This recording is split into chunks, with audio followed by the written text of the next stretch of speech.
양강구도로 재편된 민주당의 이재명, 이낙연 후보 사이에 네거티브전이 격화하면서 노무현 전 대통령 탄핵 상황까지 소환됐습니다.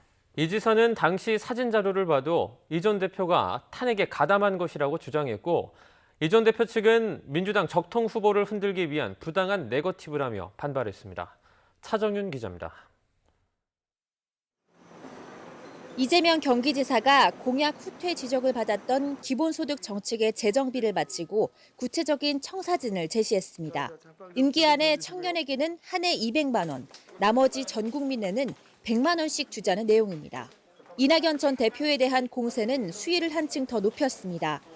이 전 대표가 노무현 전 대통령의 탄핵에 가담한 증거 자료가 있다며 투명하지 않은 안개 속 정치인이라고 지적했습니다. 스크럼까지 짜가면서 탄핵 표기를 강행하려고 물리적 행동까지 나서서 하셨던 것 같은데 반대표 던졌다고 하니까 제가 납득이 안 됩니다. 이재명 캠프 측도 지난 2004년 노 전 대통령 탄핵안 상정 당시 본회의장 사진을 공개하며 적극 지원에 나섰습니다. 그러면서 당시 열린우리당 송영길 의원이 한나라당 의원들에게 항의할 때 이낙연 의원은 무심한 눈빛으로 무엇을 했느냐고 꼬집었습니다. 이낙연 캠프 측은 탄핵 프레임을 더 씌워 민주당 적통 후보를 흔들려는 부당한 네거티브로 규정했습니다. 이 전 대표가 탄핵 소추안에 반대표를 던진 게 사실이라며 국민의 눈과 귀를 현혹하지 말라고 주장했습니다. 동시에 이 전 대표는 김경수 전 지사 확정 판결로 무주 공산이 된 PK 민심 다독이기에 힘을 쏟았습니다. 지사로서 이 일을 하기는 어렵게 되셨지만 그러나 그가 추진해온 정책은 올바른 정책입니다.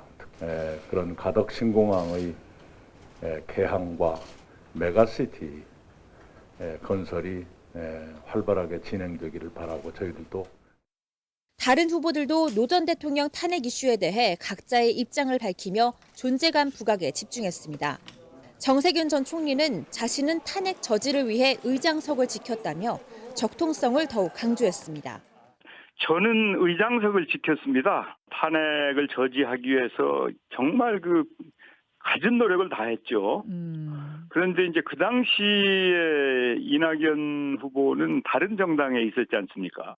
박용진 의원은 이런 공방 자체가 구태 정치라면서 자기 얼굴에 침 뱉는 격이라고 강하게 비판했습니다. 이처럼 경선 공방이 갈수록 가열되자 민주당 지도부가 신사협정까지 제안했지만 서로에 대한 공세 수위가 가라앉기는 쉽지 않아 보입니다. YTN 차정훈입니다.